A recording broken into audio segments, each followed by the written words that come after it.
Aí você me pergunta, professor Ellison, o STF decidiu qual o índice de correção monetária a ser aplicado nos débitos trabalhistas?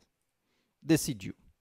Hoje, no dia 18 de dezembro de 2020, o STF finalizou o julgamento da ADC 58, especialmente, e declarou a inconstitucionalidade da taxa TR para atualizar os débitos trabalhistas.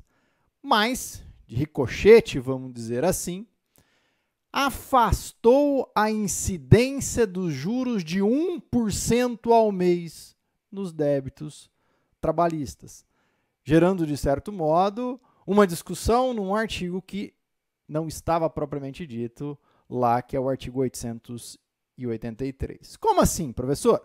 Vem comigo na tela para a gente ver como é que ficou a decisão do STF. Ele veio e disse que, agora, a atualização dos créditos decorrentes de condenação judicial e a correção dos depósitos recursais em contas judiciais na Justiça do Trabalho deverão ser aplicados até que sobrevenha solução legislativa os mesmos índices de correção monetária e de juros vigentes para as hipóteses de condenações civis em geral, quais sejam a incidência de IPCAE na fase pré-judicial e, a partir da citação, a incidência da taxa Selic. O que significa isso? Quando nós vamos analisar esta decisão, a gente verifica, então, que antes da citação, nós vamos ter a incidência do IPCAE. Aqui no processo do trabalho, antes dessa decisão, a gente estava discutindo se eu aplicava a taxa TR ou o IPCAE no período integral. E antes do ajuizamento, a gente tinha incidência só de correção monetária, sempre teve só incidência de correção monetária. Agora a gente não vai nem falar mais em ajuizamento, a gente vai falar de citação. Nós vamos entrar numa discussão de citação aqui na seara trabalhista. Então ele vem e fala, olha, antes da citação, você vai aplicar o IPCAE. Após a citação, nós vamos aplicar a taxa Selic. O que significa isso? A taxa Selic ela já engloba correção monetária e juros.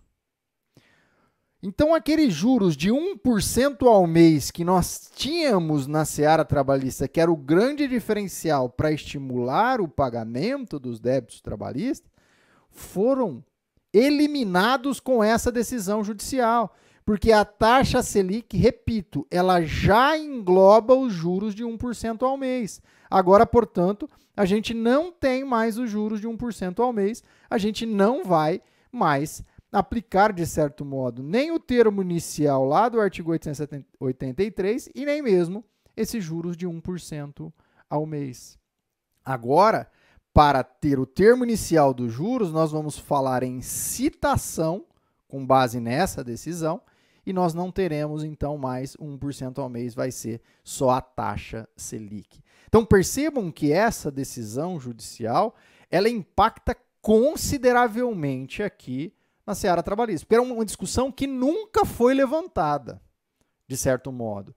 Toda a discussão nossa aqui era se eu aplicava o IPCAE ou a taxa TR. Falar em aplicar um outro índice e compatibilizar com os índices lá da sistemática da justiça comum, em alguns casos se levantava, mas não era a grande discussão. A grande discussão era simplesmente o índice. Vem agora o STF e elimina os juros trabalhistas. A gente não tem mais esses juros de 1% ao mês. O grande ponto a ser observado, e não vai ser dado a ênfase nisso, mas repito, o grande ponto a ser observado nessa decisão é exatamente isso. Acabou com os juros de 1% ao mês na seara trabalhista. Porque, repito, antes do ajuizamento não existia juros. Juros era só após o ajuizamento. Agora continua não tendo juros antes do ajuizamento. E após a citação, a gente tem taxa Selic, que já engloba os juros e a correção monetária, tá? Essa decisão ela veio e modulou também os efeitos, porque ela vai gerar um impacto enorme aí nas decisões trabalhistas. O único ponto positivo dela, a meu juízo, é que ela veio para acabar com uma discussão que a gente tinha e poderia ser postergada. Agora vem então o STF, define e cria uma modulação. E na modulação ele diz o seguinte, vamos novamente na tela. Todos aqueles pagamentos utilizando ATR, IPCA ou qualquer outro índice, no tempo e modo oportuno, de forma judicial ou extrajudicial, inclusive os depósitos judiciais e juros de mora de 1% ao mês, são reputados válidos e não ensejarão qualquer rediscussão.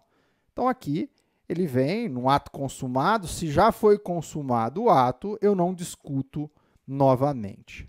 Por outro lado, os processos em curso que estejam sobrestados ou em fase de conhecimento, independentemente de estarem com ou sem sentença, devem ter aplicação de forma retroativa da taxa Selic, juros e correção monetária, sob pena de alegação de futura inexigibilidade, tá?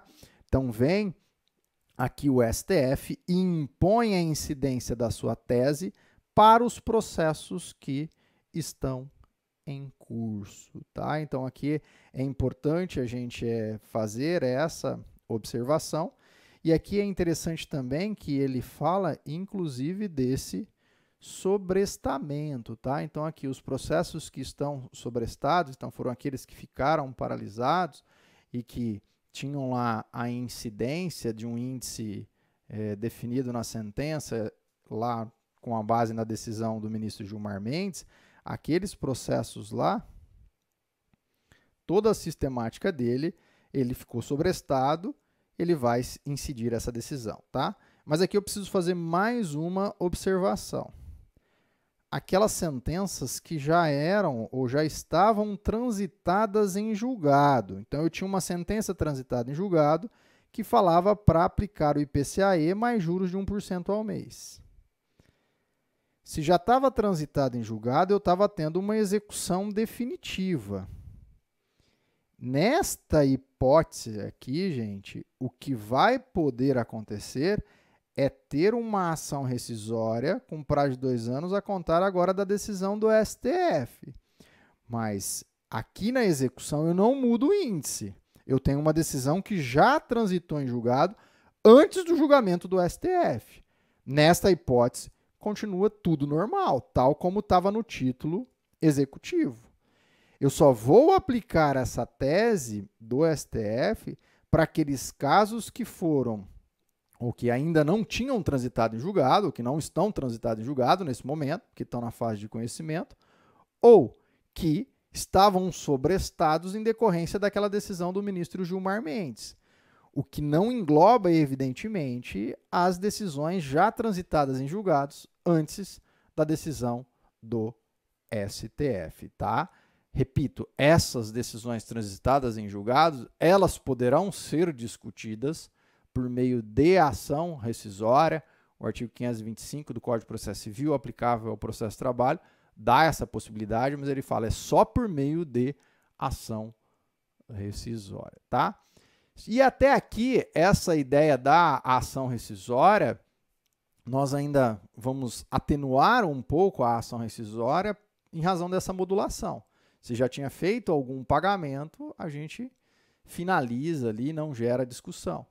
O STF poderia criar uma modulação, inclusive neste aspecto, de que isso só atingiria os processos que ainda não tinham decisão transitada em julgado, porque aqueles que não fizeram o pagamento e aí postergaram ainda mais, eles ganharam essa possibilidade de entrar com uma ação rescisória, poder suspender a execução e modificar o índice ali por meio da ação rescisória, tá?